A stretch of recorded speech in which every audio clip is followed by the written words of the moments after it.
निशंक होई रे मना, निर्भय होई रे मना, प्रचंड स्वविबळ पाठीशी नित्य आहे रे मना, नित्य आहे रे मना. जय शिवदत्त श्री स्वामी समर्थ महाराज की. हॅलो. हा ताई, नमस्कार. हा, श्री स्वामी समर्थ ताई. आवाज येतोय का माझा? हो. अच्छा, ओके. मला टाइम माहित नव्हता ना, म्हणून मग मी म्हटलं कधी करू कॉल म्हणून मी केला नाही आपल्याला मगाशी कॉल. अच्छा अच्छा, 9चा टायमिंग आहे आपला रात्रीचा. अच्छा, ओके ओके. ठीक आहे. आता सांगू आता शकता? मी हो सांगू शकते मी. फक्त शॉर्ट मध्ये सांगा ताई. लगेच सांगते. हो चालेल. पण मग आता लगेच कॉल रेकॉर्ड होऊ शकतो का आपला? हो हो. म्हणजे हा, ठीक आहे, चालेल, ओके. हा हा. म्हणजे मी नाव नाही तुम्हाला पर्सनली नाव सांगेन, पण मी असं माहिती आहे, शेअर नाही करत. माझ्याकडे आहे तुमचं नाव. हा राईट, हा बरोबर. तर मी ना एक फार्मासिस्ट आहे. म्हणजे ऍक्च्युली मी 2021 पासून मी स्वामी सेवेत आली. म्हणजे ऑलमोस्ट मनानेच आली. मला काही मी कोरोनाचा काळ चालू होता आणि त्याच्यामध्ये समजलंच नाही की मी कशी श्री स्वामी समर्थ असं डायरी केलेली एक ती लिहायला. तर मी त्या पिरियड मध्ये मी माझं सगळं करत होते. म्हणजे मी खूप मोठी डायरी अशी लिहून ठेवलेली.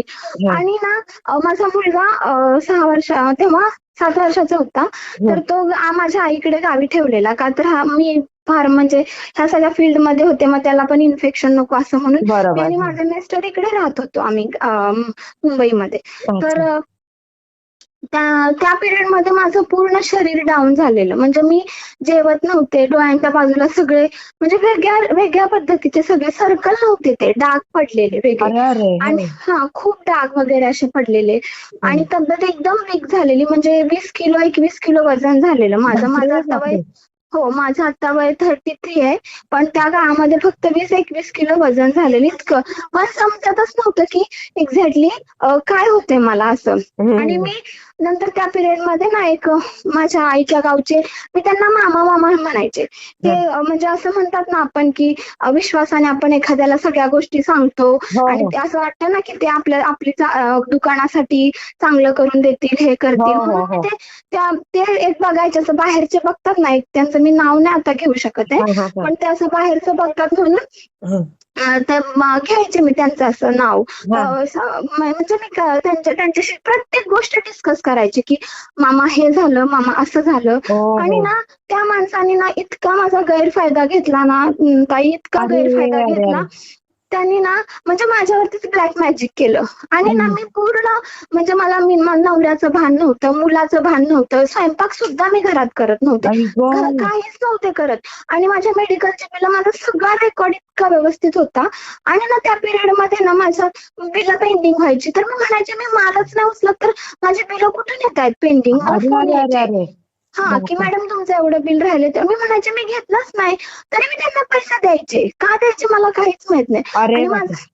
आणि माझा नवरा मला म्हणायला लागला की एवढं काय झालंय, म्हणजे की असं कधीच नव्हतं होत तुझ्यासोबत, आपण व्यवस्थित म्हणजे करतोय आणि मग आता काय होतंय तुला असं. तर ना त्या पिरियड मध्ये आमच्या 6 लाख गेले. तो माझा पहिला फटका बसलेला. हा, 6 लाख. आणि माझ्याकडे काहीच रेकॉर्ड नाहीये त्या गोष्टींचं की माझे पैसे गेलेत की काय. आणि फक्त नवऱ्याने दिलेत ते त्याच्या अकाउंट थ्रू माझ्या मेडिकलच्या अकाउंटला आलेत, असा हा एकच पुरावा. ते झालं. आणि घरातलं ना मला कधीच सोनं गहाण वगैरे करायचे असे आम्हाला म्हणजे कर्ज घेणे हा प्रकारच माहित नव्हता. त्या पिरियड मध्ये मी जवळजवळ स्वतःच्या हिमतीवर जेवढं सगळं सोनं केलेलं ते सगळं सोनं मी गहाण ठेवलेलं. कारण काय तर काहीच नाही, काहीच कारण नव्हतं. हो. आणि मी स्वामी चरित्र सारामृत वाचायला बसले ना, तर पाठीमागून असं नवरा यायचा आणि धन पाय आपटत यायचा.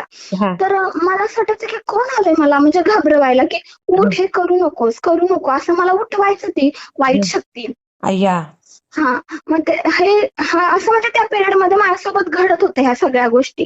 आणि त्या माणसाने मला कसल्या तरी पुड्या दिलेल्या ठेवायला, लाल बांधून तुमच्या तिजोरीत ठेवा, तुमच्या मेडिकलच्या गल्ल्यात ठेवा, घराच्या ह्या कोपऱ्यात ठेवा, त्या कोपऱ्यात ठेवा. आणि मी स्वामींच्या पुढे जाऊन फक्त रडायचे की माझ्यासोबत हे काय असं घडतंय, मी काय चुकले, ठीक आहे माझं कर्म जर वाईट असेल तर तुमच्या ह्याच्यातून मी सुटणार नाहीये स्वामी, पण मला मार्ग तरी दाखवा, काय चुकलंय माझं असं. मग त्याच्यानंतर ते सगळं पिरियड झाला आणि बरोबर दिवाळीच्या नोव्हेंबर महिन्यामध्ये, कोरोनाच्याच काळामध्ये नोव्हेंबर महिन्यामध्ये माझ्या गळ्यात काही मंगळसूत्र सुद्धा नव्हतं सोन्याचं. मी एवढी कमावणारी बाई, म्हणजे मी खोटं मंगळसूत्र घालत होती. एक दिवस नवऱ्याचं लक्ष गेलं की तुझं सोनं कुठे आहे, तर मी घाबरले. आता मी ह्यांना समजलं तर म्हणजे त्यांना न माहित होतं ते सगळं सोनं मी बँकेत ठेवलेलं कारण नसताना. तर ते मी म्हणाले काय माहित कुठं, नाही मी देते म्हटलं, दाखवते मी असंच घातलंय, असं मी खोटं म्हणजे ती वेळ मारून नेली. पण त्यांच्या डोक्यात ते फिट्टे बसलेलं. मग ते मी गेले शॉपमध्ये आणि माझा मुलगा छोटा तेव्हा आम्ही आणला परत. तर त्याने स्वतः तिजोरी उघडली ती आमच्या कपाटाची. त्याला काय माहिती चावी कुठली काय, त्यांनी ती तिजोरी उघडली आणि ह्यांचं लक्ष गेलं की बघावं म्हणून. मग त्यांनी बघितलं तर एक दागिनाही त्या कपाटात नव्हता. आता ही दुसरी घटना. मग त्याच्यानंतर ते डायरेक्ट शॉपमध्ये आले, म्हणाले काय झालं, कुठे गेले, कुणाला दिलेस, काय प्रॉब्लेम आहे, कोण ब्लॅकमेल करतंय का, असं तसं हे ते, एवढी अमाऊंट तू कसं काय हे करू शकते. मला उत्तरच द्यायला म्हणजे मला माहितच नव्हतं की मी का केलंय हे सगळं, कशासाठी केलंय, हा प्रकार काहीच माहित नव्हता. आणि त्याच्या आधीच अर्धा तास आहे ना शॉपमध्ये लाईट सर्किट आपलं असतं ना ते वायर सर्किट, ते फ्रीजची वायर होती ना, मोठी केबल टाकलेली व्यवस्थित सेफ. आणि मी कारण नसताना त्या कोपऱ्यात, मी कधीच जात नव्हते, त्या कोपऱ्यात गेले, नशीब माझ्या पायात चप्पल होती आणि मी लिटरली त्याच्यावरती पाय दिला आणि फट्टा असा आवाज आला आणि पूर्ण शॉप मध्ये लाईट गेली.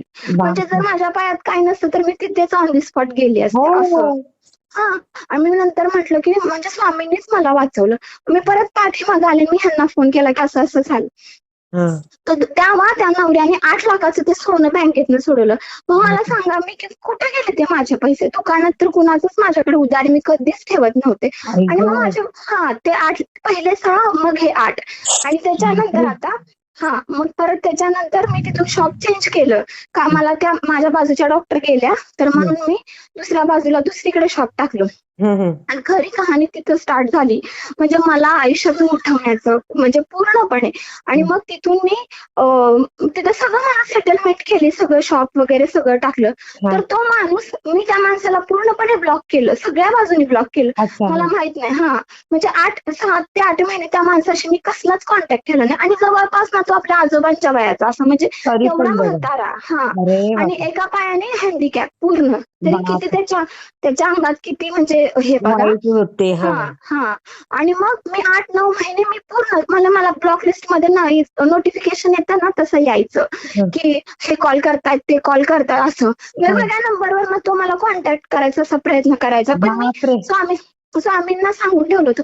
पण एक दिवस मला काहीच कळलं नाही की काय झालं कसं झालं. मी त्या माणसाला कॉल केला आणि नंतर ना त्यांनी ना मला म्हणजे असं की त्यांनी विचारलं तर कुठे राहता तुम्ही, कुठे शॉप आहे, आणि मी सगळं सांगून दिलं असं झालं. आणि तो तिथे आला माणूस आणि त्यांनी काहीतरी म्हणजे काय माहित तंत्रमंत्र केलं, कसली विद्या केली नाही माहित. त्यांनी ना मला पूर्ण म्हणजे त्या ह्याच्यात पण मला पूर्ण त्यांनी परत जो पूर्वीचा प्रकार केला ना तसं केलं. परत माझ्यावरती 8-9 लाखाचं कर्ज झालं परत. हो. आणि माझ्या बाजूची डॉक्टरीन होती, इतकी मला मोठ्या बहिणीसारखी सपोर्ट करायची. आणि मला माहिती नाही तर ती बाई स्वामींचं करत होते आणि मी पण स्वामींचं करत होते. म्हणजे असं स्वामींनी आम्हा दोघींना भेटवलेलं. आणि ती मला किती प्रेम करायची, मोठ्या बहिणीसारखं प्रेम करायची. मी पण तिला खूप सपोर्ट करायची. आणि ती बाई सुद्धा माझ्या विरुद्ध गेली. त्यांनी एक मला बॉक्स आणून दिला आत्ताच्या जून महिन्यामध्ये. एक मला लाकडाची पेटी आणून दिली आणि म्हणाला की तुमच्या जवळ ठेवा, आणि तुमच्याकडे खूप गिराईक म्हणजे अट्रॅक्ट होईल, असं होईल तसं होईल. पूर्णपणे वाहत गेली. म्हटलं की ठीक आहे असं. परत दुकानात इकडे तिकडे सगळीकडे काय काय ठेवायला दिलं ते मी सगळं ठेवलं. आणि जो काय माझ्यासोबत प्रकार घडायला सुरुवात झाली ते झाली म्हणजे मी ह्या माणसाकडून म्हणतात ना ते बघा पर्सेंटेजवर लोन घेतात अरे अरे अरे अरे हा तसं म्हणजे ते खाजगी सावकार बापरे ह्याच्या जवळजवळ मी 12 सावकारांकडनं कारण नसताना पैसे उचलले. आणि बाई हा म्हणजे एका बाईने काय करावं, म्हणजे कोण मूर्ख बाई करेल का असं की खरंच रे नाही. तर मी त्या 12 सावकारांकडनं ते कर्ज घेतलं आणि प्रत्येक जण मला मला मध्ये उभं केलं आणि डोमकावळे अशा चोच्या मारतात अशी परिस्थिती निर्माण केली माझ्या भोवती. बाई गो हा आणि माझे पप्पा शिक्षक आहेत तर त्यांनी पीएफ काढला होता. तर सगळ्यांना डिवाइड करून दिला. तर माझ्या वाट्याला 9 लाख आलेले ताई. हा ते 9च्या 9 लाख माझे गेले त्या बाई पिरियड गो मध्ये. सगळं सोनं गेलं. आज मी लंकेची पार्वती आणि सगळ्या वस्तू गेल्या. नवऱ्याचा विश्वास सुद्धा गमावला. अरे कोण अरे अरे करेल कोण करेल असं इतकं इतकं कर्ज मी का घेईन सांगा. आज मी 33 बरोबर वर्षाची बाई मी का करेन. काय ते करणार खरं. मग दुकान नवऱ्याने बंद केलं. म्हटलं की तू करायचंच नाही. त्याचंच बरोबर होतं ना. मी असं बरोबर करायला आहे लागल्यावरती माझे आई बाबा आले. सगळीकडे बदनामी झाली सासरच्या मंडळींमध्ये सगळे. माझ्याकडे आता हा फोन आहे ना, हा फक्त स्वामींचे कॉन्टॅक्ट नंबर आहेत. माझ्या ना आई वडिलांनी भाऊ सोडले तर कुणीही माझ्याशी बोलतही नाही आता ह्या घडीला. अरे काय तर अरे मी असं केलंय कुणी नाही. माझा मुलगा आम्ही एवढीच राहतो. आणि परत त्यांनी मला माझ्यासोबत हा सगळा प्रकार घडला. मी 8 दिवस जेवले नाही. कोण 8 दिवस अर्ध्या भाकरीवर राहील सांगा. नाही राहणार मी बरोबर 8 दिवस मी अर्ध्या भाकरीवर होते आणि त्या माणसाने 3 महिने माझा फोन नाही उचलला की तर मी त्या तंद्रीत होते की मला माझ्यासोबत हे घडतंय.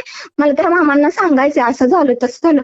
तो माणूस एकही फोन उचलायला तयार नव्हता. बघा एकही फोन नाही. हो आणि हम्म त्याच्यानंतर परत कॉन्टॅक्ट केला मला 4-5 महिन्यानंतर हम्म की काय चाललंय, कसं आहे तुम्ही, कुठे आहे तुम्ही, असं तसं.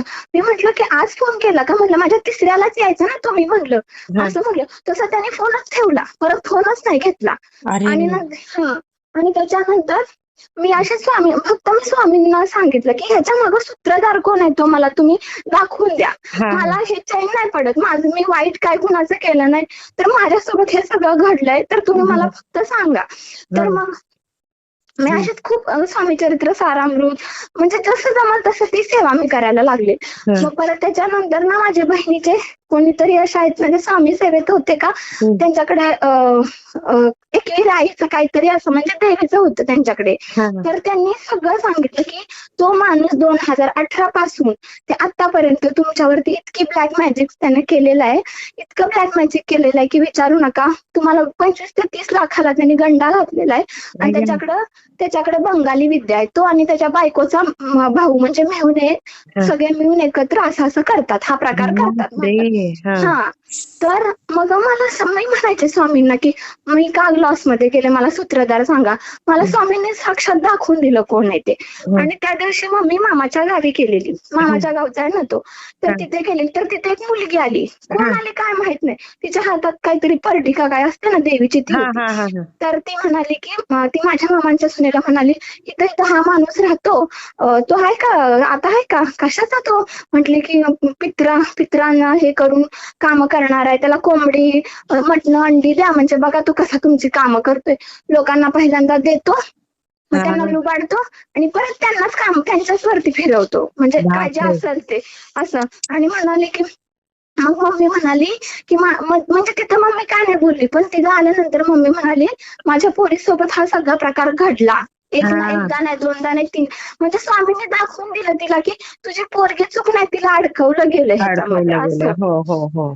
एवढं सगळं माझ्यासोबत घडलं. पण आता मी फक्त आणि फक्त स्वामींच्याच ह्याच्यात आहे. बाकी मी काहीच बघत नाही की तुम्हीच आता मला मार्ग दाखवा इथून पुढे. एवढंच दाखवतील स्वामी. पण मग आता तुम्ही ते दुकान वगैरे ओपन केलं की नाही? नाही ना ताई. आता मला फायनान्शियली माझ्याकडे एक रुपयाही नाही आणि माझं सगळं सोनं गेलेलं आहे. मी एवढं 10 वर्ष मी काम केलं आणि त्यातली 4 वर्ष बघा ह्या माणसाने, 5-6 वर्ष ह्या माणसाने असं माझ्यासोबत केलं ना. मी जॉब करू शकते आता ना. मी फक्त मुलावर कॉन्सन्ट्रेट केलेलं आहे सध्या. आता मला स्वामी जे देतील तेवढंच, नाही तर माझ्याकडे काहीच नाही. माझ्याकडे एक रुपयाही नसतो. मी लागल तसं नवऱ्यालाच म्हणते की तू हे आणून द्या, ते आणून द्या, बस. मी काही हातात घेतला नाही व्यवहार. नाही नाही, आता सगळे पूर्वीचे दिवस येतील ताई तुम्हाला. तुम्ही सेवा घ्या स्वामींची काय असेल ती. हो चालेल. सगळं व्यवस्थित होईल ताई. हो चालेल. हा, श्री स्वामी हो, समर्थ ताई. थँक्यू. हा, श्री स्वामी. मला कसा वाटला ते मला कमेंटमध्ये नक्की सांगा. आणि व्हिडिओ आवडला असेल तर लाईक, शेअर आणि सबस्क्राईब करायला विसरू नका. आणि हो, तुमचेही असेच काही अनुभव असतील तर या दिलेल्या नंबरवर रात्री 9 ते 10 ह्या वेळेमध्ये तुम्ही शेअर करू शकता.